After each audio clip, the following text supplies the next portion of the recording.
Bonjour à tous. Bonjour. Nous allons attendre quelques petites minutes afin que tout le monde puisse se connecter. Nous revenons tout de suite.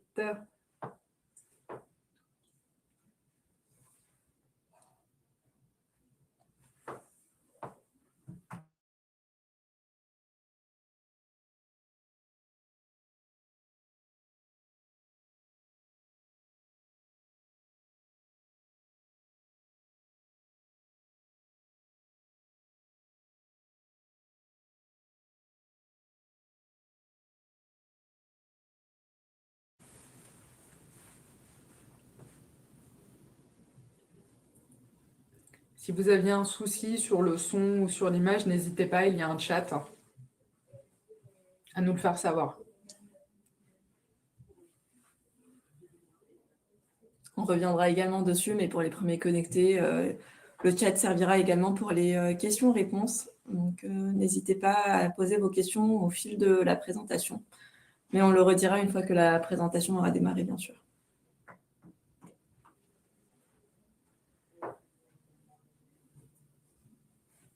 Et pour ceux qui sont déjà connectés, on a prévu donc à peu près 20-25 minutes de webinar et environ une dizaine de minutes de réponse à vos questions.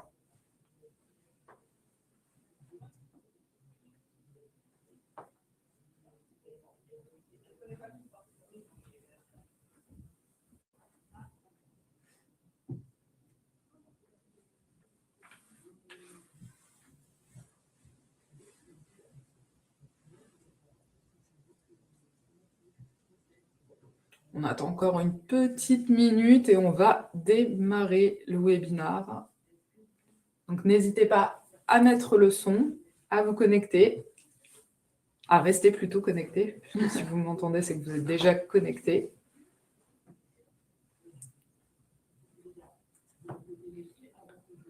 On va pouvoir démarrer. Donc, bonjour à tous. Je suis Safia Zaidani, responsable de programme principal chez Histoire et Patrimoine. Et je suis Julie Galvani. Vous avez dû déjà me voir lors de différents webinars. Je suis responsable en solutions d'investissement immobilier, du coup, chez Histoire et Patrimoine, avec Safia. Donc, on est ravis de vous retrouver aujourd'hui autour d'un webinaire sur les perspectives d'investissement en 2026, avec un focus sur l'immobilier ancien et aussi la découverte d'un nouveau programme patrimonial à Rodez. On va pouvoir démarrer du coup la présentation. Comme on l'a dit en amont, bien sûr, le chat sert également à poser vos questions. On reviendra dessus à la fin de la présentation. On essaiera de bien sûr répondre à la totalité des questions si le temps le permet. Mais bien sûr, voilà, on a un temps limité, donc on fait au mieux. Donc, qui sommes-nous? Donc, Histoire et Patrimoine est la filière spécialiste de la rénovation et de la réhabilitation de l'immobilier ancien du groupe Altarea, avec un focus jusque-là sur les monuments historiques et sur plusieurs édifices patrimoniaux. Donc, on a 30 ans d'expertise dans l'immobilier réhabilité.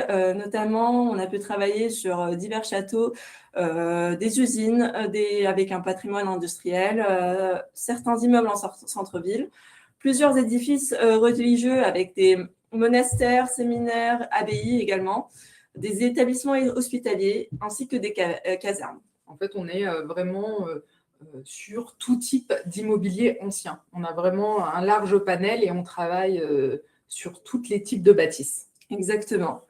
Donc, notre cœur de métier est de sauvegarder le patrimoine de nos villes, de transmettre à nos investisseurs un patrimoine d'exception et de redonner toute sa splendeur et dynamisme aux villes. Donc, à date, nous avons pu réhabiliter plus de 10 000 logements et donc on a livré plus de 500 demeures qui sont aujourd'hui en pleine vie de copropriété. Donc voilà, on a également aussi, vous pouvez le voir sur la plus grande image, l'hôpital de Marguerite de Flandre qui a été récemment livré, donc qui est un bâtiment qui est majestueux, monument historique également. On a le Collège Royal de Juilly qu'on voit sous le dessous, la dernière image en bas. Donc c'est le Collège Royal le plus ancien de France, très connu, différents types. On a essayé de vous mettre une petite représentation avec les différents types. On a de l'industriel 20e et des bâtisses de centre-ville patrimoniales. Du coup, excusez-moi, pardon. Investir en 2026, c'est quoi? C'est un marché qui est en pleine mutation. C'est ce qu'il faut. Il faut vraiment en avoir conscience. Il y a plein de choses qui sont chahutées depuis déjà un certain temps. On a des dispositifs qui disparaissent, dispositifs fiscaux notamment, comme le Pinel. Je pense que Safia, tu as déjà dû entendre parler du Pinel maintes et maintes fois. À l'époque, on a toujours eu en fait en France des dispositifs fiscaux type Pinel. On a eu du cellier, etc. Et là, cette année, depuis un peu plus que cette année, pardon, mais déjà depuis 2 ans, la fin du dispositif Pinel avec du coup des obligations différentes qui arrivent, comme avec les DPE, interdiction, la décence énergétique, comme on appelle, avec du coup des DPE, des obligations de DPE, des encadrements de loyer avec les nouveaux dispositifs fiscaux. On a besoin de solutions durables et performantes, ce qui est normal, puisqu'on a remis en fait en sens le locataire au centre. La personne qui habite dans le logement, faut que ça soit sain, et c'est important. Du coup, ça donne des nouvelles attentes des investisseurs, et du coup, il en découle des nouveaux enjeux. On a besoin de donner un sens à son investissement. On ne veut plus juste faire un investissement classique. On veut vraiment qu'il y ait un sens. On veut sécuriser son patrimoine. Les investisseurs veulent aussi, pour certains, optimiser leur fiscalité et avec une projection sur le long terme. Et ça, c'est une combinaison qu'il faut avoir en tête, toute cette combinaison-là. Pourquoi, du coup, investir dans l'immobilier patrimonial? Du coup, l'immobilier patrimonial, ça représente tous ces points que je viens de vous dire. C'est une parfaite alliance entre la préservation du patrimoine, l'utilisation du levier fiscal. On prend l'exemple de réhabiliter plutôt que construire. Souvent, il y a vraiment une différence entre les deux. Pourquoi? Parce que quand on réhabilite, on a forcément moins d'impact carbone. Safia reviendra dessus tout à l'heure, mais il y a vraiment une différence entre la construction et la réhabilitation.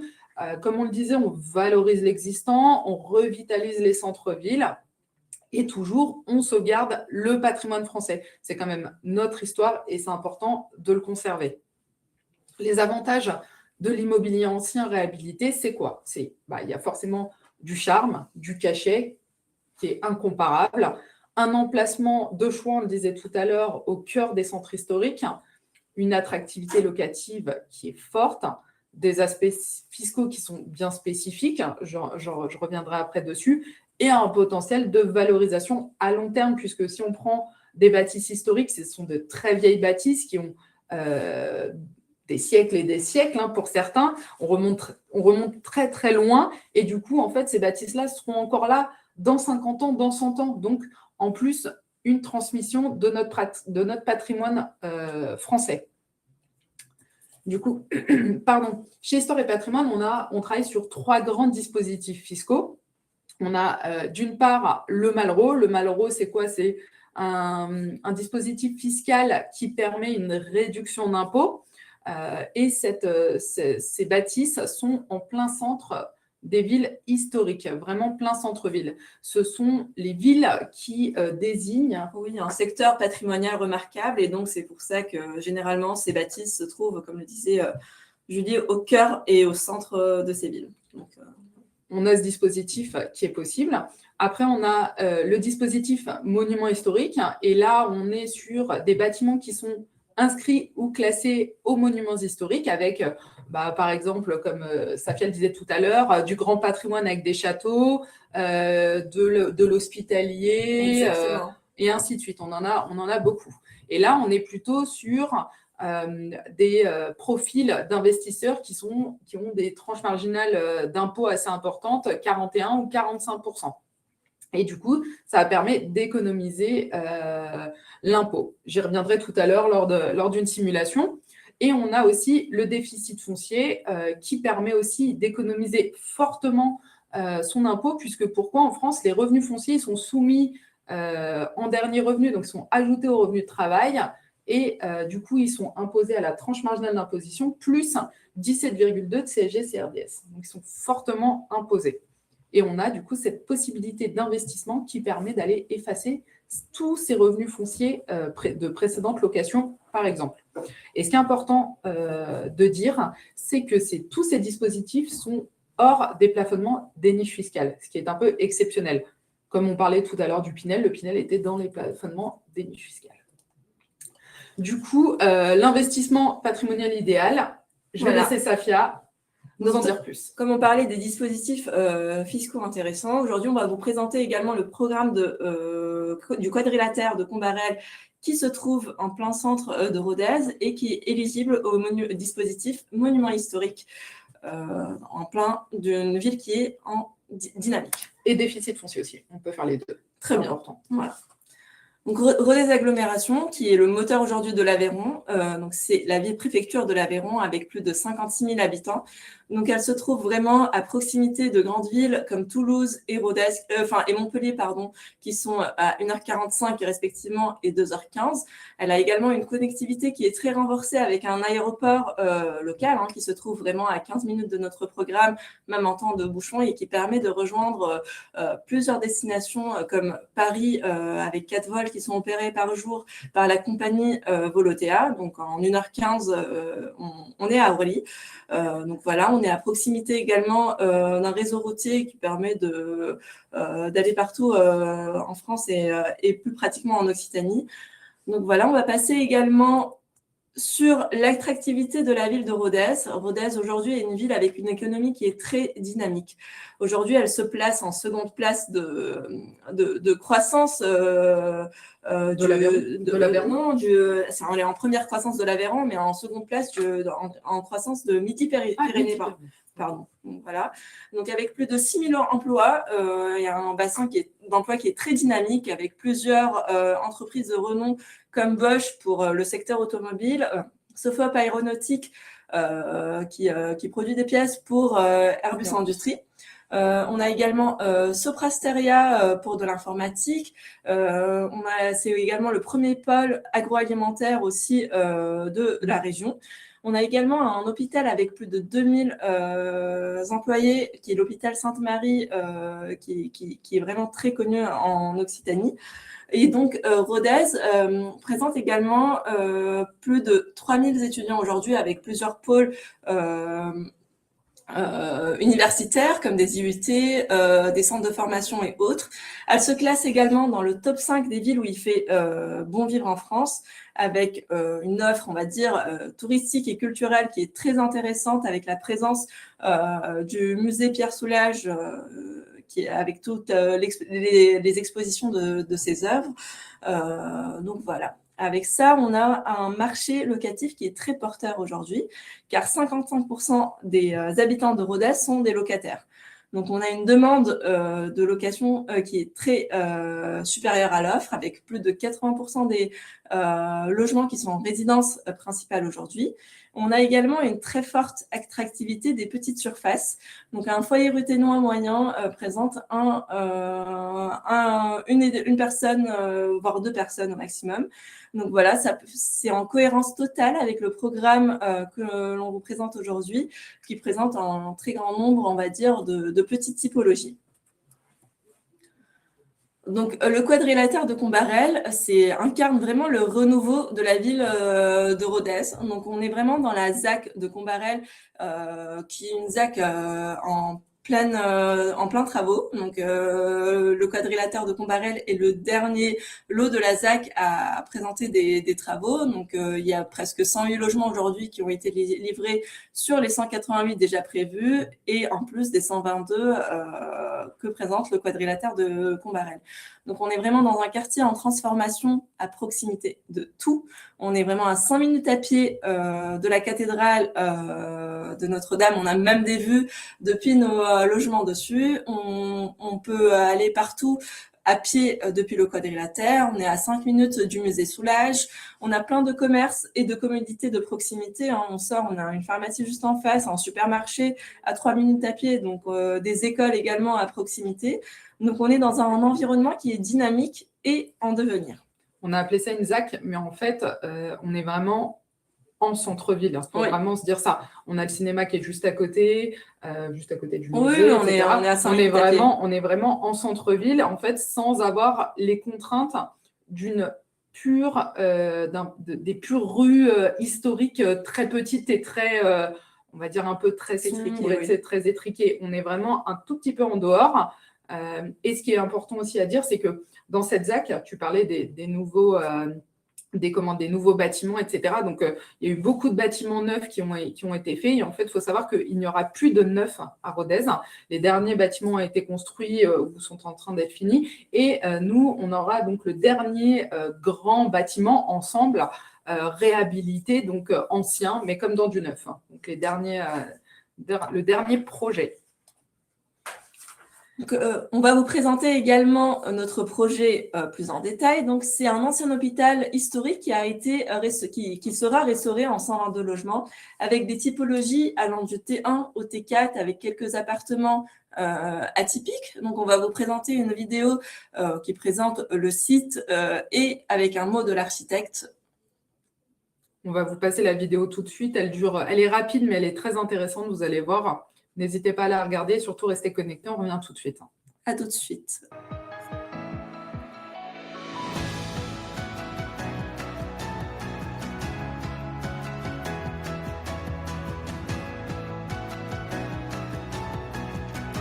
Aujourd'hui, on se trouve entre le centre-ville et le musée Soulages. On est à proximité de tout ici. À restaurer ce cœur d'îlot, c'est aussi finir l'aménagement d'un quartier que la ville a développé depuis une dizaine d'années. C'est créer du lien entre la cathédrale et le musée de Rodez et la nouvelle ZAC qui vient d'être terminée. Il marque le paysage et il s'ancre dans la ville.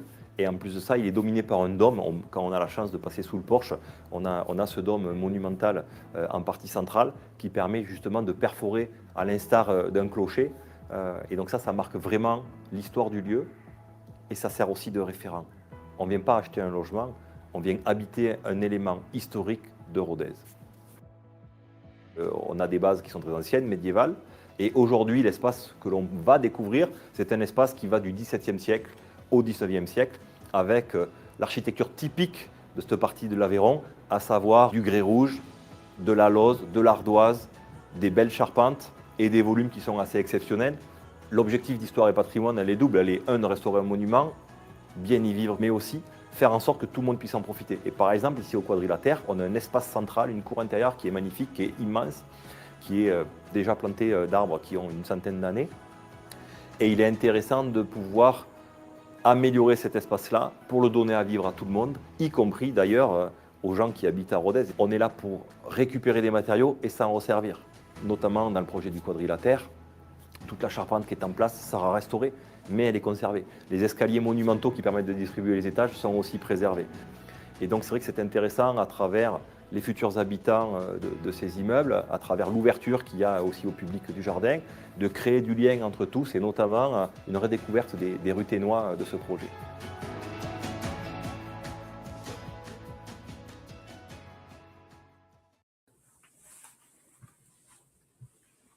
On revient du coup sur la présentation. Qui de mieux que l'architecte pour présenter son projet.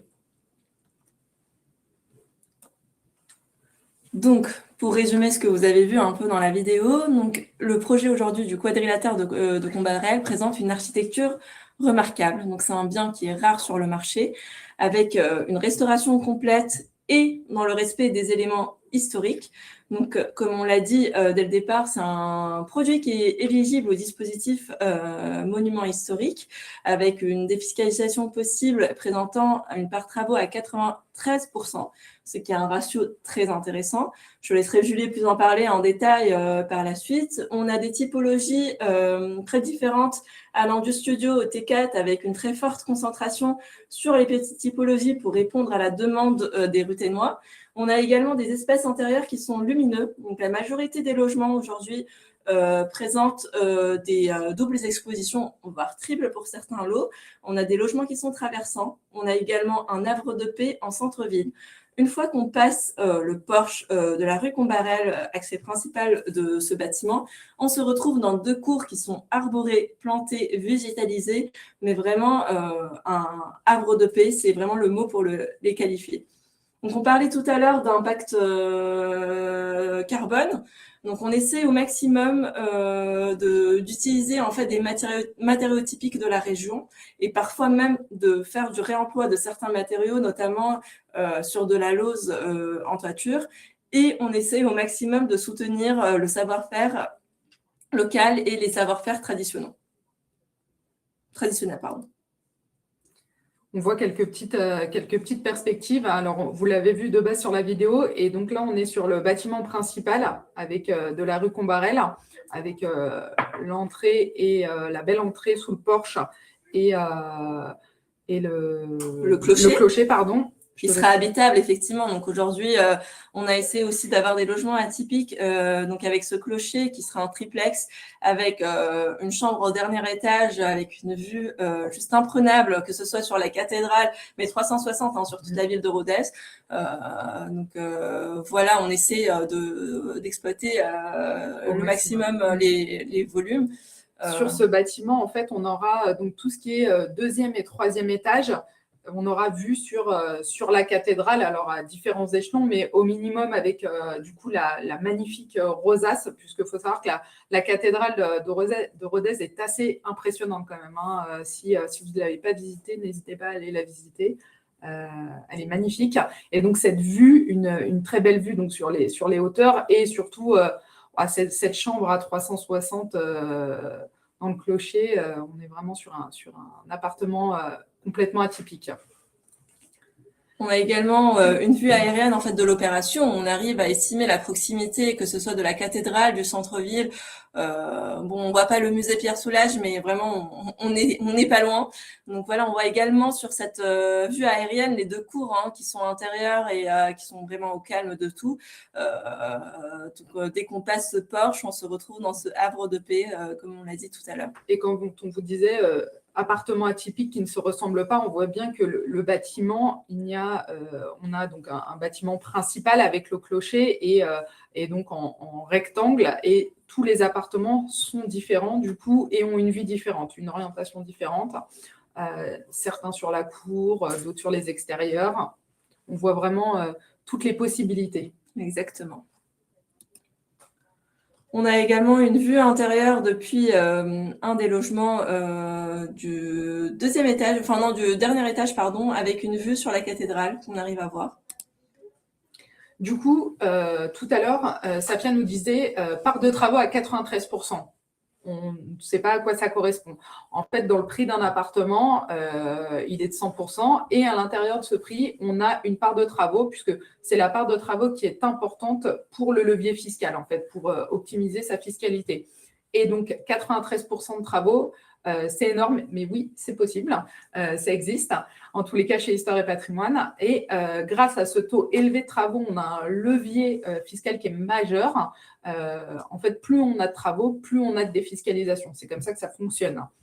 Et du coup, avec un foncier seulement de 7%, et on paye donc des frais, vulgairement appelés frais de notaire, frais de mutation, uniquement sur ces 7%. Donc, on a une performance qui est optimum. Du coup, en fait, ce qui est important aussi, c'est un bon investissement immobilier. On en a un petit peu parlé, mais c'est quoi le bon investissement immobilier ? Il y a plusieurs critères importants à prendre en compte. Il faut qu'il y ait une forte demande locative, puisqu'on doit, quand on fait un investissement derrière, il faut qu'on ait des locataires. Et là, à Rodez, on a pu le voir, clairement. C'est le cas.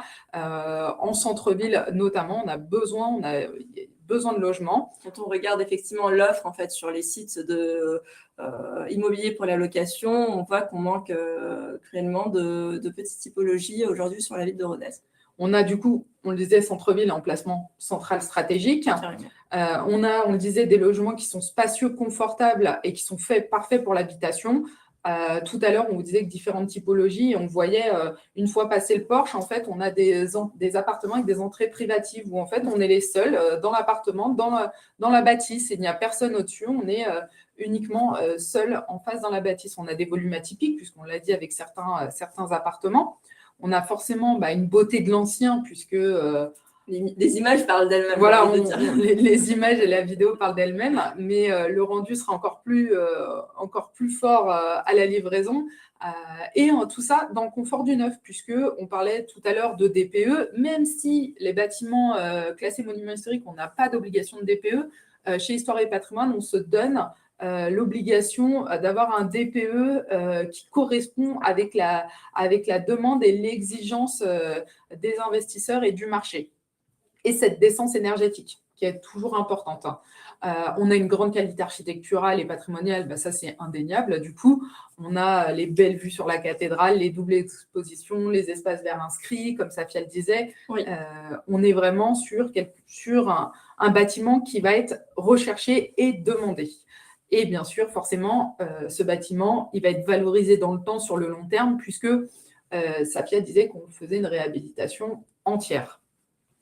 Du coup, j'ai fait faire quelques petites simulations pour vous montrer. Donc, on a pris un profil d'investisseur, donc un couple avec 2 enfants, ce qui équivaut à 3 parts fiscales, des revenus de 230 000 €, donc une TMI, une tranche marginale d'imposition à 41%.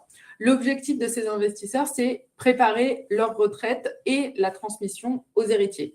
Et donc, on a pris l'exemple sur un appartement du quadrilatère de Rodez, le lot A01, un studio de 35 mètres carrés. Donc, encore une fois, 35 mètres carrés, on est plutôt sur des beaux volumes. Vous pouvez voir la perspective du lot avec du coup un traversant, puisque une fenêtre à l'arrière avec une porte vitrée et une porte en arrondi avec un arc de cercle sur le haut, quelques petits éléments patrimoniaux. Donc, 93% de travaux. Donc, c'est un lot qui fait 299 900 €. Une part foncière à l'intérieur de ces 299 000 € de 20 700, des travaux de 279 200, qui donnent en fait 93 000 € qui vont venir chaque année. On l'a fait sur 3 années fiscales, mais ça peut être sur 4 ou sur moins, à voir. 93 000 € de déduction des revenus. Donc, ces 93 000 € vont venir s'enlever, se soustraire des revenus de 230 000 € de notre profil d'investisseur. Ce qui fait une économie d'impôt chaque année de un peu plus de 38 000 €. Donc, ce qui fait 114 000 € au bout des 3 ans. Donc, on a un appartement qui coûte au départ 299 900, moins déjà l'économie d'impôt, 114 000 €. On va être à peu près à 185 000 €, sans compter les loyers que le couple va percevoir. Et on n'a pas compté non plus l'économie d'impôt qui est liée, les charges qui sont liées au crédit immobilier, puisque bien sûr, on peut faire un prêt immobilier.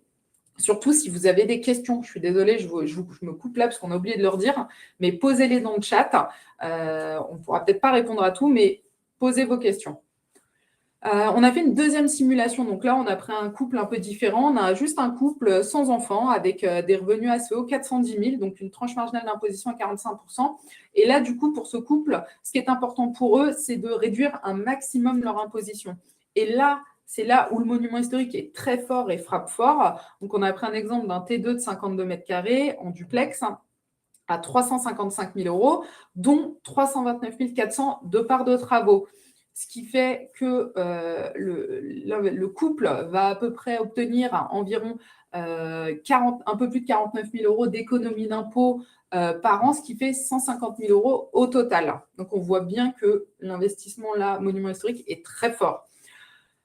Du coup, je change. Ce qu'il faut absolument retenir, c'est que dans un contexte en pleine mutation en 2026, on a des solutions patrimoniales qui sont pertinentes. Il existe plusieurs dispositifs qui fonctionnent très bien. On a sur Rodez un programme au centre-ville et on a oublié de dire qu'on a aussi des parkings et des box exactement disponibles à proximité avec l'achat d'un appartement. Et du coup, on a un investissement qui est durable et différenciant. C'est vraiment le point clé. Je laisse mes coordonnées si vous voulez me contacter, n'hésitez pas. On va attendre quelques petites secondes pour les questions. N'hésitez pas. Du coup, alors, hop. Je te laisse les dire, Safia. Je te laisse oui. passer les. Je te laisse. Alors, première question. Y a-t-il un plafond d'investissement ou un montant minimum pour bénéficier de la défiscalisation? Julie, je te donne. Oui, du coup, non, il n'y a aucun plafond d'investissement minimum, à part juste le minimum du premier appartement, du premier prix qui peut exister et qui est disponible. Mais il n'y a vraiment aucun plafond et aucun minimum. Seconde question, quel est le planning de démarrage de l'opération et la date de livraison? Donc aujourd'hui, on est sur un planning où on va démarrer les travaux en janvier 2027. On est en consultation sur cette opération déjà avec les entreprises pour sécuriser un maximum le coût de construction et éviter toutes les surprises qui sont relatives aux dépassements budgétaires et autres pour ce type de projet. Donc, avec une livraison, pardon, j'ai oublié de le dire, on est sur décembre 2029. Donc, ça fait une durée de 3 ans, donc de 2 ans, pardon, pour les travaux. Du coup, il y avait une question sur le dépassement de coûts travaux. En fait, Safia, comme elle le disait, toutes les études sont faites, ça fait quelques mois maintenant, voire années, que les études sont faites pour ne pas avoir de coûts travaux qui dépassent. Pas de dépassement de travaux, en l'occurrence. Autre question. Allez, je te laisse dire. Ouais. Quelles sont les obligations du propriétaire concernant l'entretien et la conservation du monument historique? Du coup, les obligations, ah oui, c'est important, on n'en a pas parlé. Les obligations, en fait, on est sur, quand on achète via un dispositif fiscal monument historique, on a une obligation de location du bien nu pendant 3 ans, ce qui est très court, hein, uniquement 3 ans de location, très très court, et une détention de 15 ans. Mais ça va en sens puisqu'on reste dans un investissement immobilier, il ne faut pas l'oublier, on est sur de la pierre. On parlait de valorisation à long terme, on est sur des monuments historiques. Des monuments historiques en plus qui sont réhabilités totalement. Donc en fait, même 15 ans, pour moi, c'est vraiment pas opportun de conserver 15 ans. Il faut vraiment les conserver 20 ans, 30 ans, voire les transmettre à ses héritiers si besoin. Est-il possible d'utiliser un monument historique comme résidence principale tout en bénéficiant de la défiscalisation? Oui. On a la possibilité d'acheter un appartement en monument historique avec uniquement, par contre, 50% de déduction fiscale. Mais ça reste une déduction fiscale, puisqu'en fait, en France, à part les monuments historiques, quand on achète un appartement ou une maison, on ne bénéficie pas de défiscalisation. Mais en l'occurrence, en monument historique, oui. Et à Rodez, oui, c'est possible. On va prendre peut-être une dernière question.